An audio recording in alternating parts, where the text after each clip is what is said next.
함께 기도하겠습니다. 하나님 아버지, 오늘도 새 날과 새 은혜를 주시니 감사합니다. 우리 마음에 성령을 부으셔서 오늘도 믿음의 길 가운데 믿음으로 승리하며 걸어갈 수 있도록 힘 주시고 또 능력 주시고 소망을 허락하여 주옵소서. 예수님의 이름으로 기도합니다. 아멘.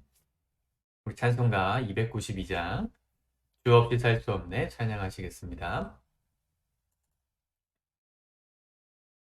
주 없이 살 수 없네 죄인의 구주여, 그 귀한 보배 피로 날 구속하소서.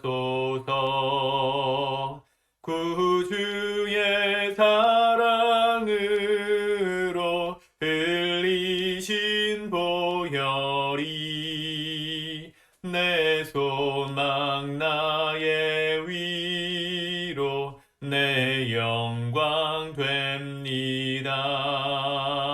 주 없이 살 수 없네 나 혼자 못 서리.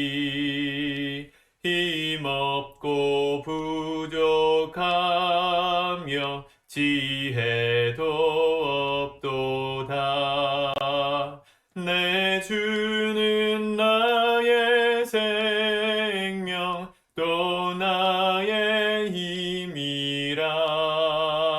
주님을 의지하여 지혜를 얻으리.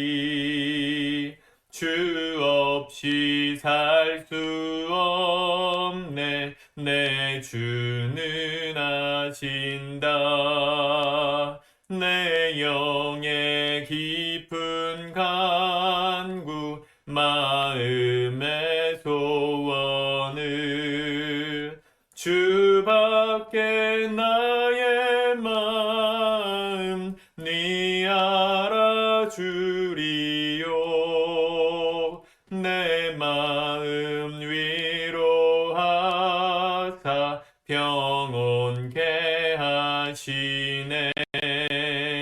주 없이 살 수 없네 세월이 흐르고 이 깊은 고독 속에 내 생명 끝나도 사나운 풍랑일 때 날 지켜주시니 내 곁에 계신 주님 늘 힘이 됩니다. 아멘. 아멘. 하나님의 말씀은 로마서 15장의 말씀입니다. 로마서 15장 1절에서 마지막 절까지 말씀 우리 같이 한 목소리로 합독하도록 하겠습니다. 시작. 믿음이 강한 우리는 마땅히 믿음이 약한 자의 약점을 감당하고 자기를 기쁘게 하지 아니할 것이라. 우리 각 사람이 이웃을 기쁘게 하되 선을 이루고 덕을 세우도록 할지니라. 그리스도께서도 자기를 기쁘게 하지 아니하셨나니 기록된 바 주를 비방하는 자들의 비방이 내게 미쳤나이다 함과 같으니라. 무엇이든지 전에 기록된 바는 우리의 교훈을 위하여 기록된 것이니 우리로 하여금 인내로 또는 성경의 위로로 소망을 가지게 함이니라. 이제 인내와 위로의 하나님이 너희로 그리스도 예수를 본받아 서로 뜻이 같게 하여 주사 한 마음과 한 입으로 하나님 곧 우리 주 예수 그리스도의 아버지께 영광을 돌리게 하려 하노라. 그러므로 그리스도께서 우리를 받아 하나님께 영광을 돌리심과 같이 너희도 서로 받으라. 내가 말하노니 그리스도께서 하나님의 진실하심을 위하여 할례의 추종자가 되셨으니 이는 조상들에게 주신 약속들을 견고하게 하시고 이방인들도 그 긍휼하심으로 말미암아 하나님께 영광을 돌리게 하려 하심이라. 기록된 바 그러므로 내가 열방 중에서 주께 감사하고 주의 이름을 찬송하리로다 함과 같으니라.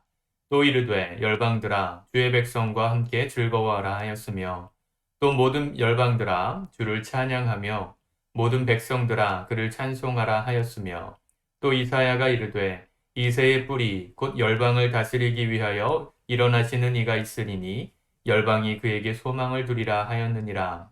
소망의 하나님이 모든 기쁨과 평강을 믿음 안에서 너희에게 충만하게 하사 성령의 능력으로 소망이 넘치게 하시기를 원하노라. 내 형제들아 너희가 스스로 선함이 가득하고 모든 지식이 차서 능히 서로 권하는 자임을 나도 확신하노라. 그러나 내가 너희로 다시 생각나게 하려고 하나님께서 내게 주신 은혜로 말미암아 더욱 담대히 대략 너희에게 썼노니 이 은혜는 곧 나로 이방인을 위하여 그리스도 예수의 일꾼이 되어 하나님의 복음의 제사장 직분을 하게 하사 이방인을 제물로 드리는 것이 성령 안에서 거룩하게 되어 받으실 만하게 하려 하심이라.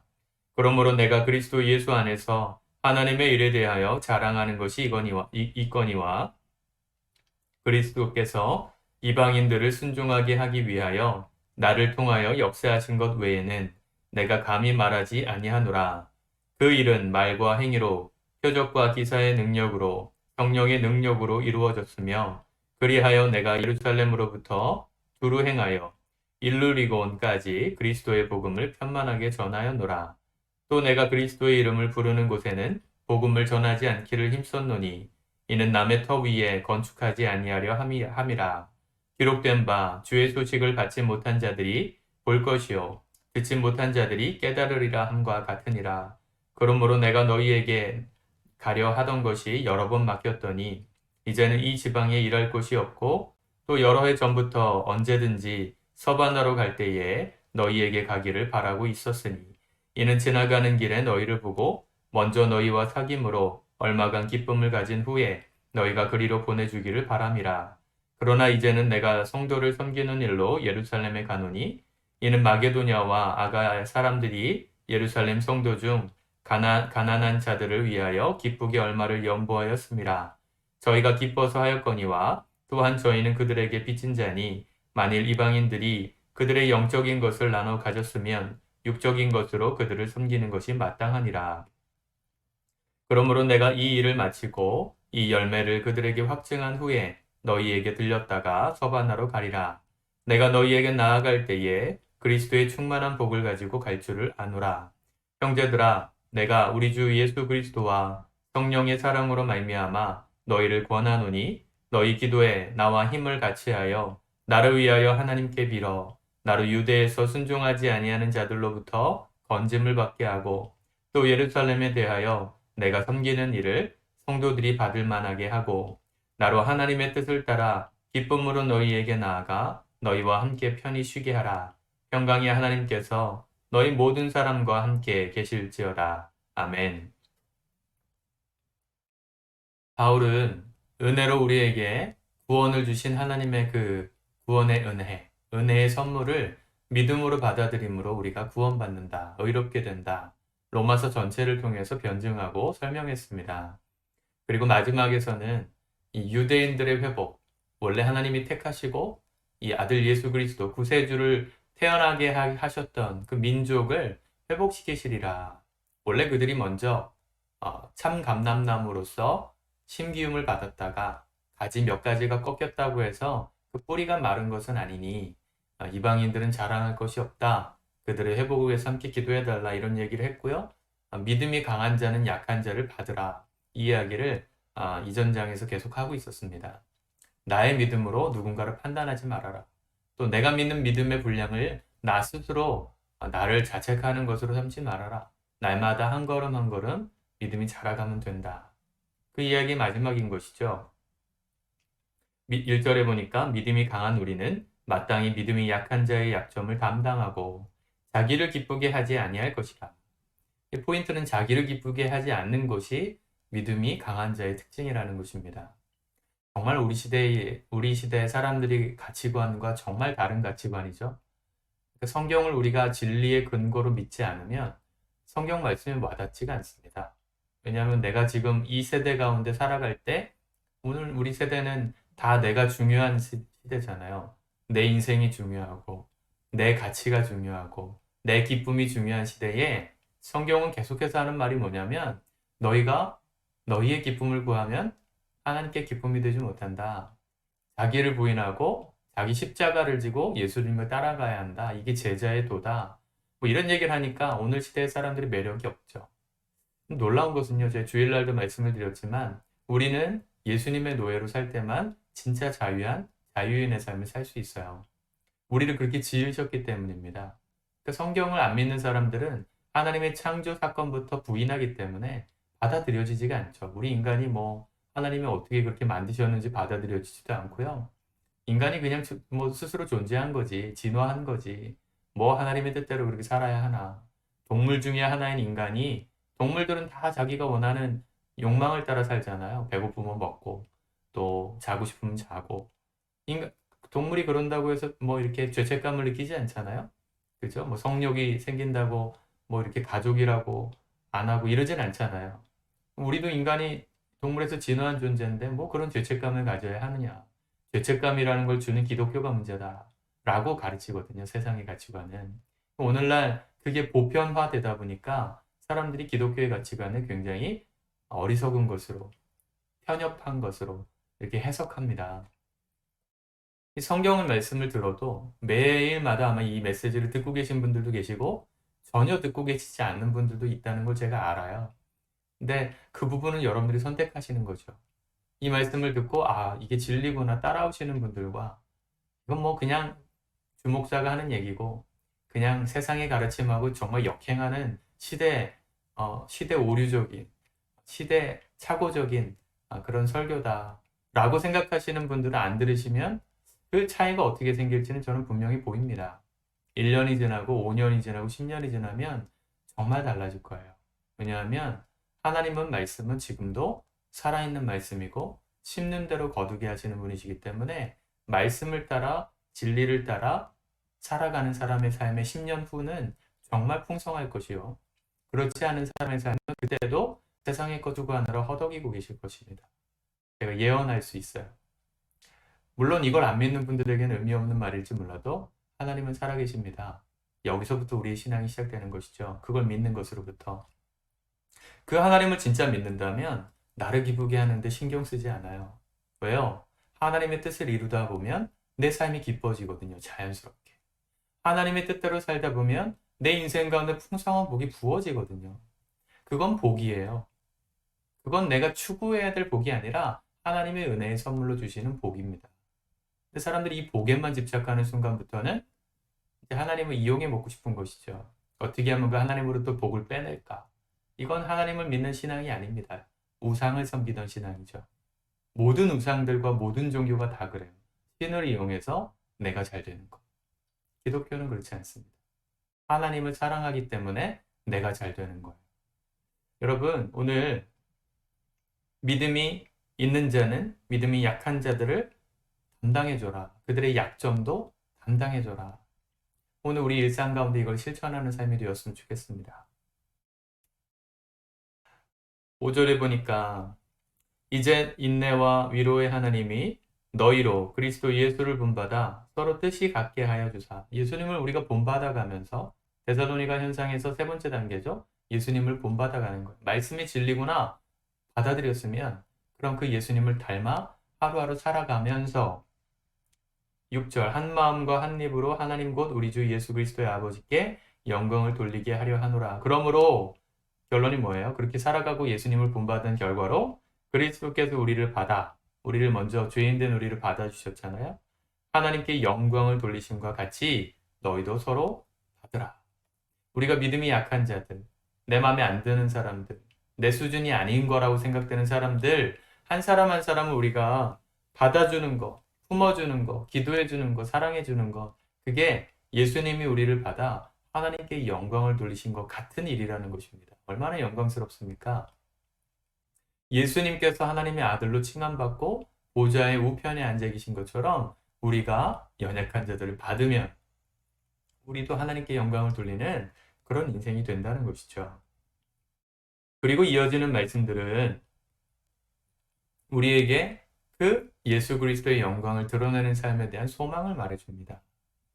그 예수를 따라가는 사람의 삶에는 어떤 일이 일어나는가? 찬송이 일어난다는 거죠. 9절에 찬양, 주님께 감사하고 주님의 이름을 찬양하는 일들이 일어나고요. 10절에 주의 백성과 함께 열방이 기뻐하고 즐거워하는 일들이 일어나고 11절에도 찬양과 찬송이 일어난다 그랬고 또 12절에 그러한 소망을 예수님을 믿는 모든 자들에게 그 소망을 허락하시겠다는 그 기대를 바울이 고백하고 있는 겁니다. 13절 소망의 하나님이 모든 기쁨과 평강을 믿음 안에서 너희에게 충만하게 하사. 아까 분명히 얘기했죠. 자신을 기쁘게 하지 아니하며 이랬는데 하나님의 영광에 살다 보니까 어떻게 돼요? 기쁨과 평강을 믿음 안에서 너희에게 충만하게 하신다는 거예요. 이 소망을 품고 하나님 나라의 백성답게 주님 다시 오실 날까지 이 땅에 하나님 나라를 드러내며 살아가기라 소망하는 사람의 삶에는 하나님의 풍성히 충만한 은혜를 주신다는 것이죠. 또 뭐도 주십니까? 성령의 능력으로 소망이 더 넘치게 하시기를 원하노라. 이게 선순환이죠. 우리 안에 그 예수님을 받아들이고 진리의 말씀을 품고 그분의 말씀 따라 주님을 본받는 삶으로서 약한 자들을 품고 받아주면서 살아가다 보면 힘들겠지만 그 소망을 품고 끝까지 걸어가는 사람에게 하나님이 기쁨과 평강을 충만하게 하시고 그 충만함이 우리의 소망을 더 크게 하고 그 더 큰 소망을 우리 삶에 더 풍성하게 하시고 선순환이 일어나는 것입니다.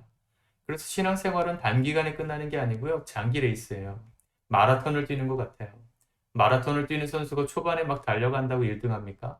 절대 그럴 수 없습니다. 절대 꼴찌하죠. 그런 사람. 처음에 가슴만 뜨겁다고 막 달려가려고 하는 분들이 계세요. 물론 그런 열정은 참 좋은데 열정은 식어요. 금방. 수련회 갔다 와서 일주일만 지나도 열정이 식잖아요. 열정이 필요 없다는 얘기가 아니라 그것만 믿고 계시면 안 되고요. 우리의 신앙을 성장시켜가는 것은 그 열정이 우리의 삶의 습관으로 주님을 닮아가는 것에 트랜스퍼 될 때, 전환될 때, 우리의 열정이 주님을 닮아가는 삶의 습관으로 전환될 때 신앙생활이 아름다워지고 열매가 맺혀지는 겁니다. 그렇죠? 모든 면에 다 적용할 수 있죠. 농사를 짓는 농부가 봄이 되었다고 땅을 열심히 갈아요. 하루 이틀 열심히 가다가 몸살이 나가지고 못하겠다. 그러면 열매가 납니까, 가을에? 절대 안 나겠죠. 자기의 페이스대로 자기가 할 수 있는 만큼 해서 한 걸음만 더 날마다 그렇게 1년을 보낸 사람의 땅에는 풍성한 수확이 맺혀지는 것입니다. 소망이 우리를 기쁨으로 충만하게 하시는 그 충만함이 우리를 더 큰 소망을 갖게 하시는 이 선순환 여러분들에게 일어나기를 축복합니다. 그리고 바울은 이후의 말씀에서 이제 자신이 어떻게 앞으로 사역의 스케줄을 감당할지를 설명합니다. 지금 사도 바울은 3차 전도 여행을 마치고 예루살렘으로 돌아가기 직전이었어요. 왜냐하면 마게도니아와 아가야, 이 데살로니가 지역이죠. 이 지역에 있던 성도들이 아마 데살로니가 교회 성도들이 주축이 됐을 건데 성도들이 예루살렘에 있는 성도들 교회를 위해서 헌금을 했어요. 가난한 자들을 위해서. 그 헌금을 전달하기 위해 예루살렘으로 갑니다. 근데 그곳에서 무슨 일이 일어날지 알고 있었어요. 잡힐 게 뻔했거든요. 유대인들의 고소를 받아서 로마에까지 가게 될 것을 알았고 거기서 서바나, 지금은 스페인이죠. 그 당시 세상의 끝이라고 생각했던 스페인까지 복음을 전할 생각을 하고 있었습니다. 그러면서 하는 얘기 중에 중요한 것 중에 한 가지가 뭐냐면 27절에 보니까 저희가 기뻐서 하였거니와 그 데살로니가 지역에 있던 성도들이 예루살렘 교회를 위해서 기쁘게 그 헌금을 거뒀는데 왜 그렇게 했는가? 저희는 그들에게 빚진 자다. 이방 성도들은 유대인들에게 빚진 자라는 거예요. 앞에 그 이방인들이 돌 감람나무였던 이방인들이 참 감람나무였던 이 유대인의 뿌리에 접붙임을 당해서 구원을 받게 된 그걸 잊지 말아라, 자랑하지 말아라 그렇게 얘기했잖아요. 연결되는 말입니다.